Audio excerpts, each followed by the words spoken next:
All right guys, welcome back to my channel. It's Nikayla here. For those of you who don't know, I am a content creator and I'm also the host of the Side Hustle Pro podcast. So on this channel, I share a little bit more of my life and things that I love with you, and I'm also going to share life updates. So one of the first life updates for this year is that I've moved back to New York. So my husband Moyo and I and our son Kingston, we are now back in New York. And I say back because we both grew up here. So I'm originally from Jamaica. I came to the US when I was 6 and I grew up in the Bronx, and my husband was born and raised in Brooklyn. And so we are so excited to be back in our old stomping grounds and just a place that's home to us, you know. So I want to share a little bit about what went into this decision. So I took some notes because it's a lot, right? So like I said, we're both from New York. We actually had our first day in New York City before we ended up relocating to DMV, both of us for career opportunities. So, you know, funny how life works out that way. And we haven't lived in New York in several years, and we actually like the DMV. You know, we have friends there, family, and we started to really enjoy that little nook of the country because it's kind of, I used to call it a more manageable New York. It certainly at the time we moved there was more affordable. You know, that was my first grown-up apartment on my own was when I moved to Washington DC, and so it will always hold a special place in my heart for that reason. It allowed me, that city allowed me to step up in my career, to finally afford an apartment on my own, because you know how hard that can be in New York when you're starting out in your 20s. So the DMV was good to us. And right before we had Kingston in 2020, we started looking for new places, like bigger places, and we considered New York at that point, but we just weren't finding like the space and the price point that we were looking for, the amenities. Like, you know, I've gotten used to wash and dry a life, you know, like I really, you know, needed that in my life. So we decided to stay in the DMV but move to Baltimore. So that was like, it was a little bit closer to New York, and it was kind of a middle ground. We were still in the DMV area, but a little bit closer to New York. It was a straight shot on 95, so we could drive up, our parents could drive down to come see us, and boom, boom, boom. Then the pandemic hit shortly after we had a baby. And that threw a monkey wrench in our plans, because when it first hit, like nobody knew what was safe and, you know, who could come visit, all this stuff. And so we saw people, including our DMV village, less and less. And our parents, you know, we saw them way less than we expected to as first-time parents. So that experience the last 2 years really showed us like what is really important to us. You know, it really kind of reshifted our priorities and made us look at, okay, we can have all of this, we can have more money because we're living in this cheaper place, but what does that all matter when you're not getting to see the people you love, and they're not getting to see their grandchild, and you know, your baby's not getting to spend time with his grandparents and things like that, when, you know, he's lucky enough to have all 4 of them. So then that really made us start to think like, all right. At the same time, like, I've always thought of New York as a place that I want to end up long term. I thought of New York as like the place, the last stop on our, you know, tour of different cities that we want to test out. We were giving ourselves the flexibility to continue to be flexible for career opportunities during this phase when our baby's still relatively young, and you know, he hasn't made these friends yet that he's going to be uprooted from. So we were giving ourselves that flexibility. And I know for me, at least, I always thought of New York as our last stop. Like, that's where I want to set down roots, that's where I want to be, that's where our family is, our, you know, that's where both sets of our parents are, that's where we grew up, that's where we love. So I always thought of it as something that, you know, is in the future. But then more and more as this thing went on, I just started missing it more and more. And I think it was because I was missing my family, you know, and I was missing the things that I just felt like certain during a time of such uncertainty, things that I knew, things that were comforting. So I started to miss New York more and more. And we all know that New York has its pros and it has its cons. I'm not gonna deny that New York has plenty of cons. Like, I'm not gonna sugarcoat and put rose-colored glasses on New York because I've been away from it for so long. I definitely know the reasons I moved away. I was happy to get away from the craziness in the subway. I was happy to get away from a lot. But because of how the last 2 years shaped out, the pros started to outweigh the cons, you guys. The pros of not only being around family, but also just the culture of New York. I really respect the things that I was exposed to that I took for granted. The fact that there's just more diversity. That's something that in the area of Baltimore we were in that I was really sad about. Like, I would take my baby to the park and I would see other Black women with strollers, and I get so excited, and I find out they're the nannies, and you know, like everybody, the only moms I would see were not moms of color, and it would be disappointing to me as we visited schools and we saw that there were very few other Black and brown kids.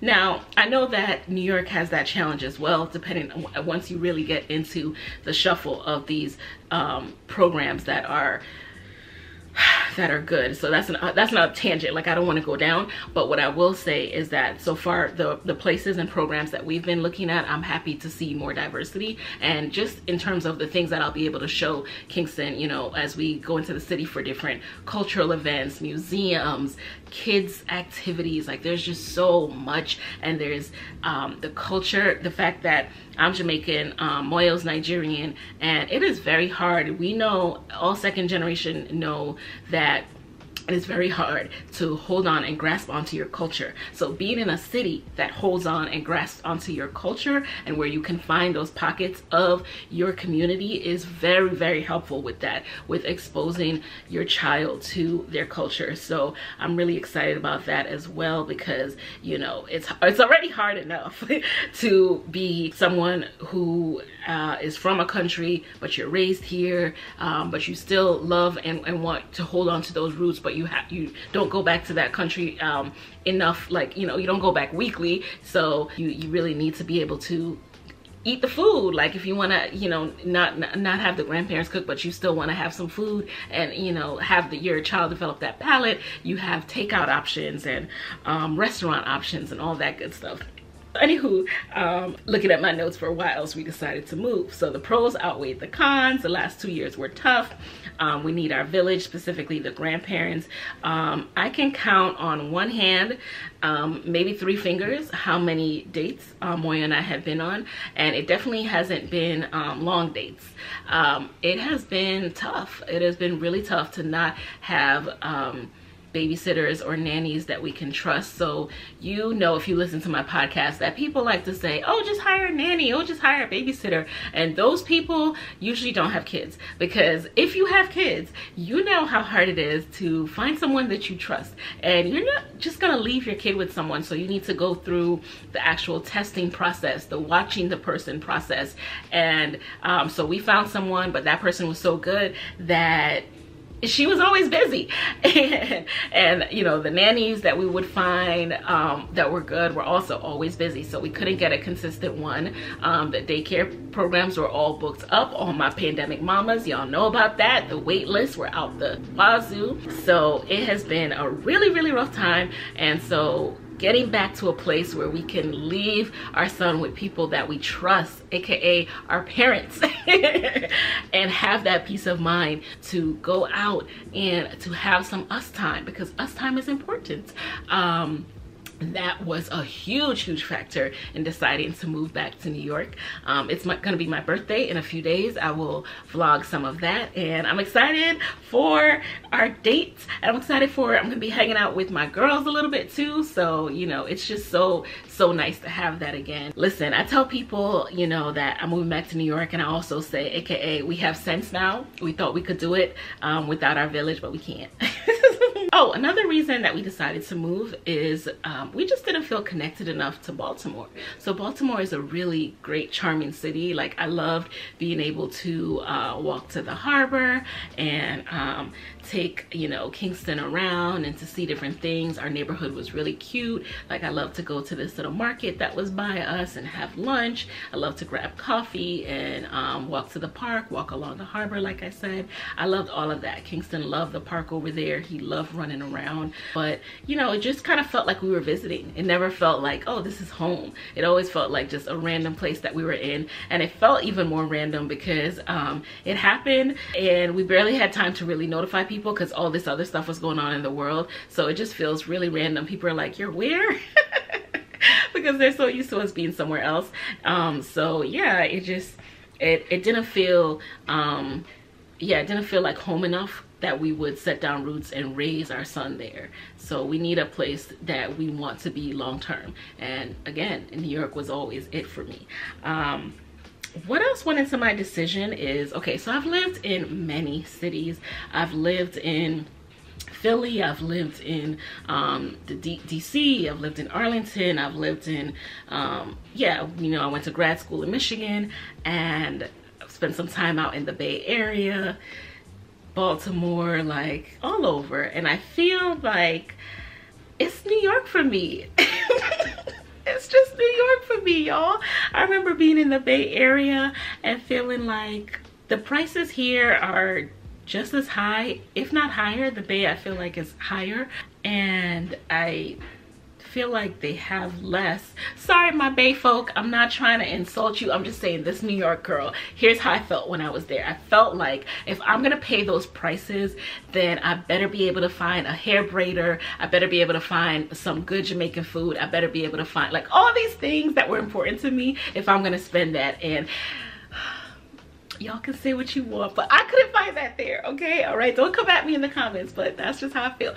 So anywho, I need more black people for that price, okay? So yeah, it's New York or nothing for me. So I really started to feel this epiphany, like now is the time around the Thanksgiving holiday. We were in New York for Thanksgiving, and I took some time out for me. I took myself on a, you know, me date, and I went first to like this hotel, a lobby area that's like open to the public to do some work, and then I took myself on a lunch date, just walked the streets of New York, just had fun, you know, dilly-dallied in Target, and just walked around Brooklyn a little bit to see what was new in the area since I was there last.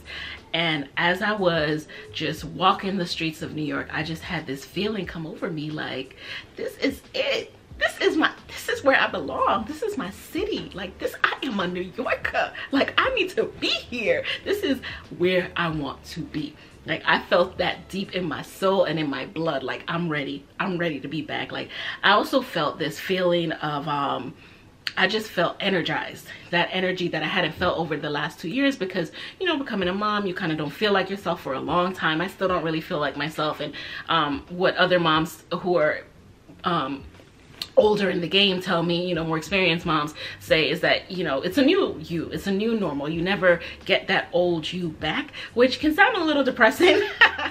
But what I take it to mean is that I'm gonna get into a new groove. It won't be the same, obviously, because it just won't. Like you're a different person now. But because of that, like when you find moments where you feel like yourself again, when you feel that glimmer of the old you, like that old energetic, moving and grooving, popping Nikayla, who's, you know, stylish, who's doing this, who's about to like rock out with these opportunities, he's about to like do all this stuff. Like I felt that energy inside of me in that moment, and I said, this is where I need to be. Because like I've been saying since November, like hashtag me season, like Issa Rae said, I'm ready to be back. I'm ready to be doing things. And I feel like New York is good for me. I feel like New York is that air. It's good for my soul. It's good for my hustle. It's good for my career. It's good for me mentally, because of how I feel, because of who I get to be around. AKA my best friend lives in New York. My other best friend is very close by in Philly. My girls, my sorors, like I am, I really truly have an extended village here. And then shout out to, you know, everybody else who I will be connected with, who, you know, I've known throughout my walks of life, whether it's MLT, it's grad school, it's all these different experiences that I've had, high school, how can I forget? So yeah, when I felt that glimmer as I was taking that me day, I said, let me latch on to this. Still, I didn't know that it was possible. I didn't know that it would be possible for us to make this decision and actually find a place that we liked. But this is what happens when you know, really have conversations with God and talk to God and pray about it. Around the time that our lease was coming up for renewal, we said, all right, let's give New York another look. And so around that time, my church was also doing a fast, and for the first time ever, I really committed to this fast. I've tried before, it did not work. Now in this fast, thankfully, you're able to select the, you know, from categories of things that you will give up. So I didn't do like the Daniel fast or anything crazy, but I did, for the first time, commit in a way where I was having daily conversations, where I was writing down, where I was truly listening. And I really felt like I was hearing God clearly telling me that this was the right move for us, and also that things were going to be okay, and helping to remove the spirit of anxiety and fear from my body, because that always tries to seep in and make me really worried for no reason about everything. I mean, obviously you can't predict what's going to happen. Obviously, you know, not everything will be rosy in life, but you just have to have that confidence. Like, what if things go right? What if awesome things are waiting for you here? Like, go after it. You're feeling this for a reason. You know, go after it. And so we're fortunate enough to be able to come visit, see some places, find one that we really love, and decide to make the move back. So we're here. We are here. And one of the things I put on my vision board for this year was New York, and it was also some of the on-camera work and hosting and TV opportunities that I want to do. So that's what I'm going after next, you guys. That's what I'm going after next. That's what I'm here for. Well, it's not all that I'm here for, but on the career end, I know that it will support my career as well, and it will support Moyo's career. So we're both excited to be in a place where we're able to do that and have that mutual support. So what I'm excited about the most, though, about being in New York is my son getting to grow up with his grandparents. I did not get to grow up with either set of my grandparents, and so for him to, you know, be able to still have both sets of his grandparents, and I pray for as many years as possible, you know, to be able to experience that, to have photos of hanging up and growing up with them, that's priceless. There's no replacing that. And it's like, me and Moyo just looked at each other one day and we're like, what are we doing? Like, every time we visit and we see the love that they have and the joy that he brings them, we're like, why are we so far away? Not only do we need babysitters, not only do we need time for ourselves, but like, this is precious time for them to have together. Like, let's just be here. And like I said, like, New York has no shortage of cons, but things like that make the pros outweigh those cons. So with that, you guys, that is the life update. What's going on with us? We are still unboxing, we are still unpacking, so you're gonna see this little tight corner of my room for the foreseeable future. But on another note with that, so you know, well, if you don't know, I'm kind of private, so you know, I'm not the type to do like apartment tour and all that good stuff, because my privacy and my safety is of utmost importance to me, so especially having a son. So I'm not going to be like disclosing exactly where I am and stuff like that. I'll, you know, just share what I feel comfortable with and what makes me feel safe, and like no one could just roll up on me, you know, because I don't want no pop-up visits. All right. So with that, I will talk to you next time. I will take you along with me on some of my New York vlogs. I'm really excited for the content that is coming, the New York content that is coming. And yeah, so all my New Yorkers, hit me up in the comments, let me know, give me welcome back wishes, subscribe to this channel because I'll have more New York content coming. All right, you guys, talk to you later.